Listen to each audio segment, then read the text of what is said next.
बिस्मिल्लाहिर्रहमानिर्रहीम।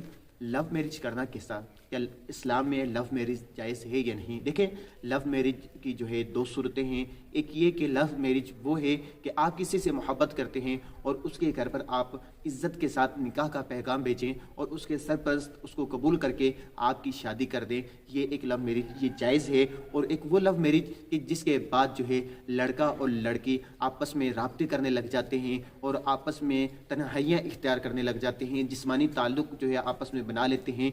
इस तरह की जो लव मैरिज शादी से पहले, ये नाजायज़ व हराम है, इससे बचना चाहिए। क्योंकि हदीस पाक में जो फरमाया गया है वो ये कि दो मोहब्बत करने वालों का जो आपस में मोहब्बत है, इसका एक बेहतरीन ज़रिया निकाह को कहा गया है। हदीस का मफ़हूम ये है कि बेहतरीन ज़रिया निकाह है, तो आप निकाह के ज़रिए बाइज़्ज़त तरीके से निकाह का पैगाम भेजकर मोहब्बत का इजहार कर सकते हैं। अगर उसके वालिदैन कबूल करें तो ये लव मैरिज जायज़ है। हाँ, अगर लड़का और लड़की जो है गैर कफ़ू में वालिदैन की रज़ामंदी के बगैर शादी कर लें तो वालिदैन को इख्तियार है कि उनका निकाह तोड़ सकते हैं, क्योंकि वो गैर कफ़ू में है। अल्लाह ताला मुझे और आपको इल्म दीन हासिल करने की तौफ़ीक नसीब फरमाए।